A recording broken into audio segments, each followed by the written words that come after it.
So, how did you get started with everything, with all the acting? I think I must have started when I was about 8. And I just kept saying to my mum and dad that how much I wanted to be an actress at the age of 8, you know, and I was adamant that's absolutely what I wanted to do. And I think my mum and dad just sort of thought it was a bit of a phase and thought that drama was so good for confidence building for kids anyway, that, you know, what's the harm, let's send her to drama lessons, that's what she desperately wants to do.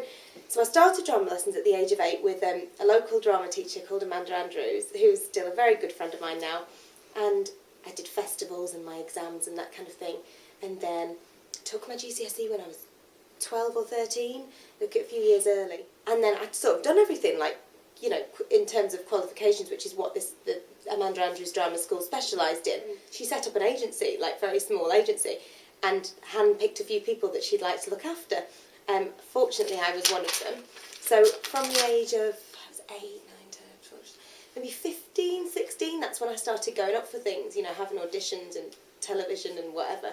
And at 17, I joined a local drama theatre group called Cafe Theatre, and the director was Betty Hand, and she lived in Stone.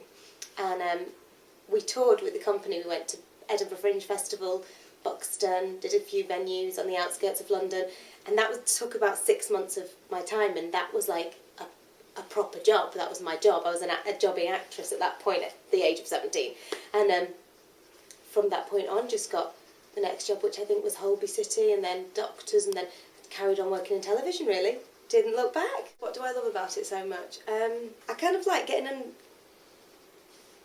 in this under the sort of skin of somebody else, I think, and being able to take on a different character and explore that further without that being me. I like the freedom that it gives you, and the creative freedom of sort of taking the words off the page and creating a person with lots of layers and depth. When I first got the part of Mitzi, on paper, it just said, aspiring glamour model, desperate to marry a footballer. And that's all it said. And the producer at the time, Paul Marquez, gave me sort of, as they do, sort of free rein to create what you would like to create with the character. I'd obviously said her name was Mitzi and her real name was Anne. So I was like, what's this all about, this Mitzi Anne thing? They were like, well, basically, you know how Katie Price had like her alter ego of Jordan, and she was very much Katie Price, and she sort of did that quite successfully. I think that's what Mitzi wanted. She thought that Jordan had done it, and that was obviously her idol, and so that's why she created Mitzi with 3 E's, because 2 just would never be enough. That was the big appeal, that she was this potentially normal, really normal girl called Anne, and she'd created this alter ego for herself that could be anything. That was amazing. She was very colourful and gregarious. Are you sorry to say goodbye to her? Very sorry, yeah, very sorry. I don't think that decision ever feels right, but I guess if it was ever right, it was then, sort of a month ago, that I thought, that's it, let's just hang up the stilettos for a bit. But I've had a ball, it was great. And do you spend much time in Staffordshire still? I do. I come home and visit my mum, you know, quite a lot. I've been in Liverpool for 2.5 years, when I was obviously doing Hollyoaks, that's where it's filmed. Then I finished there. Most of my time spent in London, but I still have a place in the outskirts of Staffordshire, and I come home quite regularly to see my friends and family, so I'm still here quite a lot, yeah. How did you find growing up in Staffordshire? What do you love about Staffordshire? We were it's quite rural, actually, quite a rural area, so I thought that was probably the best bit, living in the sticks, and growing up there was a farm right next to us, and we always have fresh eggs, and there was always chicken, and I had cows sort of just past the back garden, and that was very, very lovely. But I think Staffordshire has a lot to offer. Oat cakes being one thing. That's probably my favourite thing. You said that you were involved with the deaf community, the adult community. Yes. How did that come about? My dad was deaf. He lived the last 2 years of his life profoundly deaf.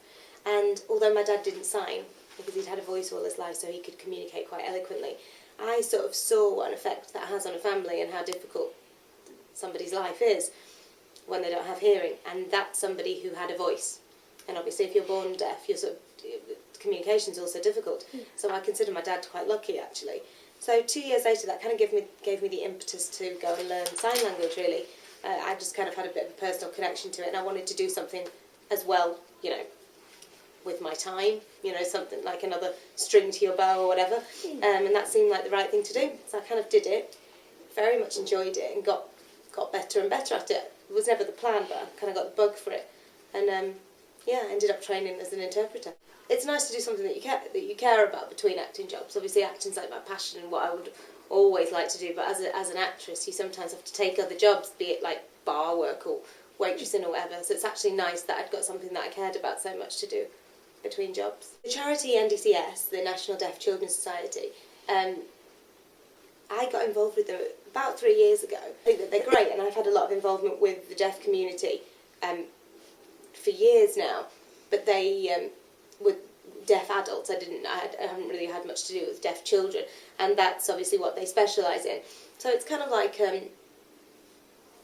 breaking barriers and raising awareness of deafness within young people, which is what the charity specialises in, and I think that's great. So I got involved as and when I could, which is helping with campaigns, did a skydive, climbed the BT Tower, and now next thing, of course, is Kilimanjaro in September. What's the training schedule for that like? Well, I mean, it should be. They're very similar to a marathon, so it's 2 to 3 miles a day, walking or running, and then a huge run at the weekend. But that's difficult to achieve if you work. You know, I mean, they recommend like 15 to sort of 18 miles at the weekend.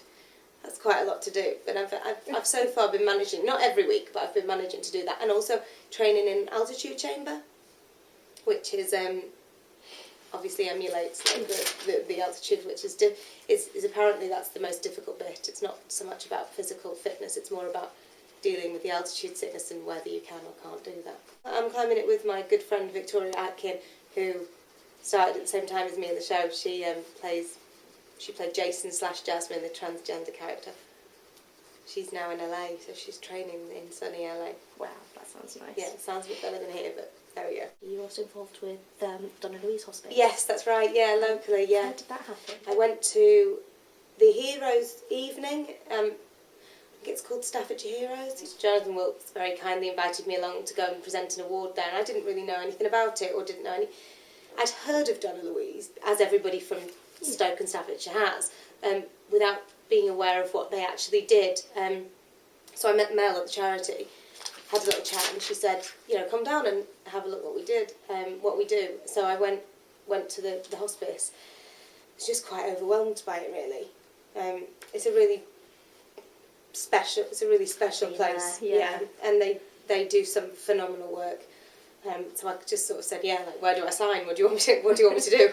I'll do anything to help. So I opened a big shop in Stoke not so long ago, and I did that. And I'm running 10k in May, which is 2 months. Yeah, I'm going to be like a machine at the end of it. Where's that going to take place? That's Trenton Gardens. I don't know how true it is, but I read online that you're looking at opening some acting workshops and things like that. Yeah, it's very much in the experimental stages at the moment, but it's not so much acting workshops. I feel like I'm grossly underqualified to, give tuition. But what I have noticed from my personal experience is in and around Staffordshire there are some great drama schools. I mentioned the Amanda Andrews Drama School, I know there's the Wilkes Academy and many, many more that coach kids to a brilliant level that obviously, hopefully, are budding actors and actresses and want to get into the business. Then what I don't think there is enough advice about how you actually do that. So the mechanics of it. So, if you want to get into the acting business, what do you need to do? You need to get an agent. How do you do that? What's a good agent? You need a headshot. What's a headshot? You need to write a CV. How do you do that if you don't have enough material?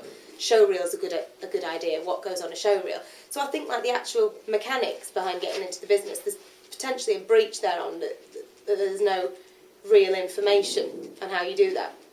So I got talking with a couple of local theatres, Amanda Andrews being one of them as well, and everybody was in agreement that there isn't really those tools to do that. So hopefully that's what I'd like to do. I think when you're a jobbing actress, I've just learned to fill my time. Yeah. Because there's a lot of time when you're just auditioning, literally waiting for the phone to ring, especially if you've made the decision to leave a job. That's obviously what's going to happen. Busy, so I think I've just learned how to keep myself busy, really, because I'm sure I could quite easily just be sat at home thinking, come on. After coming out of something, playing the same role for quite a long time, I feel quite hungry and I'm sort of chomping at the bit to get to auditions, which is very exciting and terrifying at the same time.